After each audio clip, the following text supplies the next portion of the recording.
Welcome to LawHelp Australia, where we keep you informed and safe with tips and updates. My name is Dinesh Weerakkody. We have an interesting topic today, sexting. Yes, you heard me right. We are going to talk about sexting, and we've got an experienced panel to discuss this topic. Let me first introduce who is no stranger to us, and we've got Chen Yang. Chen, tell us a bit about yourself, please. Thanks, Dinesh. I'm a criminal lawyer from Vale Criminal Law.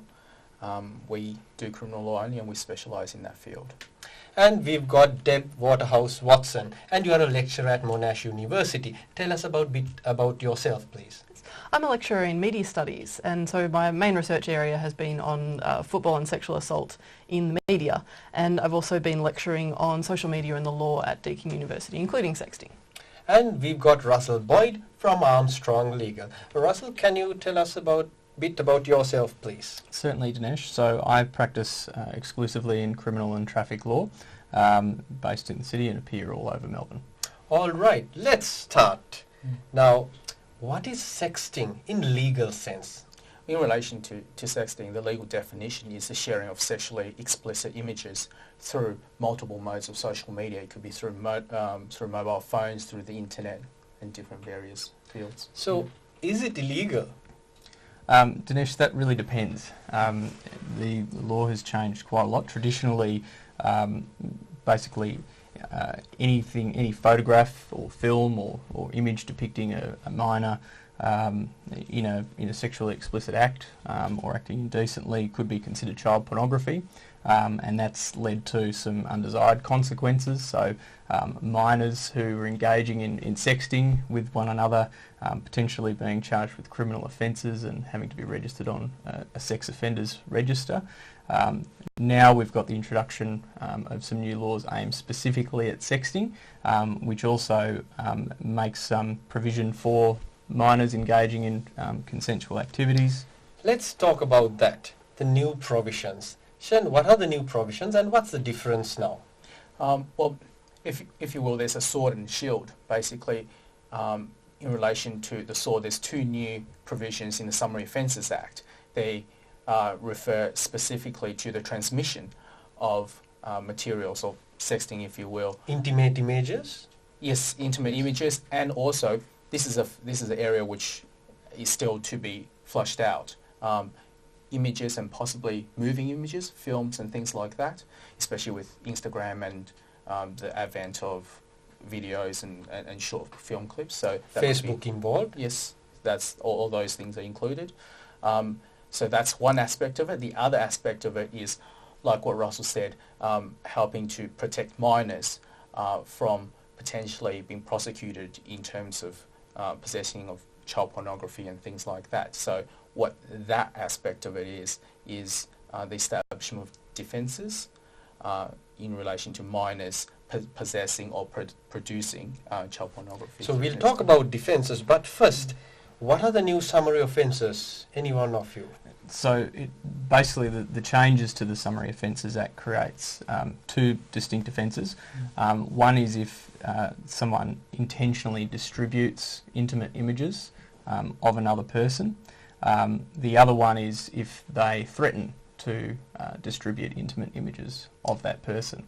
Right, these are Victorian laws? They are Victorian, so they only apply in Victoria. There's been no change to federal or Commonwealth legislation. Right, and distributing intimate images, is it necessarily a wrong thing or against the law? I'll come to Deb after that, but can you give me an idea, distributing, is it necessarily illegal or is it a crime? Well, in terms of distributing underage material, which is what most of these legislations are aimed to do, if the individual who's distributing those images are an adult, then of course it is illegal. That's where the child pornography laws comes in. If the person is over 18 and if there is consent? Well, if the images are if the images depict an adult who is over 18 and they consent, then the provisions state that that is not illegal. However, if they are over 18 and they do not consent, then obviously the distribution of those images are illegal, and that's where the new offences comes in with the Falls added layer. within the crimes legislation. The Summary Offences Act. Summary Yes, offences, that's correct. And if the parties involved are under 18, and if there is consent, and if it is distributed among themselves, what's the situation? Well, that's an interesting point, Dinesh, because the legislation provides protection in terms of possessing of child pornography by a minor. So they can send child pornography to another minor.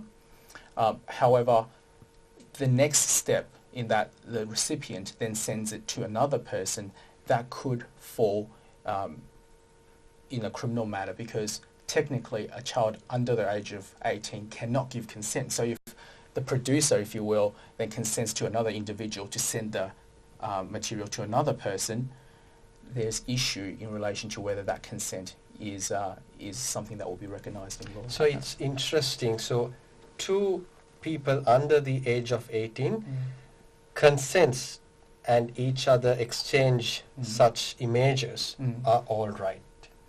Well, it's important to note, though, that there has to be a gap of a maximum of 2 years. So a 14-year-old and a 16-year-old is fine, but a 14-year-old and a 17-year-old would not be. So basically it's like laws around sex and consent with minors. So, you can have sex with somebody who's up to 2 years younger than you, and that's fine. But if We are talking about if you're under 18. Yes. This is all under 18. Yes. All under 18. So if you're 12 and, if you're 15 and you're with a 12-year-old, and the same thing is going to apply to sexting, then that's illegal, that's statutory rape.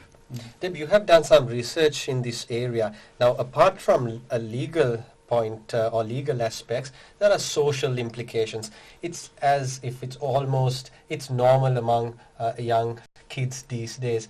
What are your thoughts, and what are the reports or studies tell? Well, it is actually becoming quite normal. I mean, it was interesting because I teach first year, and I was talking about this with some of my students last semester. And University students. Yes, university students. So, all 18, 19. Yes. And they were, when I was asking them about how they would feel if just hypothetically they had sent a photo of themselves, to send a sex to themselves. Yeah, I wasn't asking them to confess to anything. And how they would feel. And every single person who spoke up said, but I wouldn't do that. You couldn't do that. You can't do that. You should never ever send a photo of yourself to anyone. But all the research shows that percentages vary. Yeah, there are like 30. I think I've seen numbers between 30 and 50% of young people. Adults or people between 18 to 19 years, is it? People under 18. Oh, I see. Right. Were saying that, or when they were under 18, that they had sent a sex or engaged in some form of sexting. Right. So usually figures are around 30 to 40%, and they seem to have been increasing.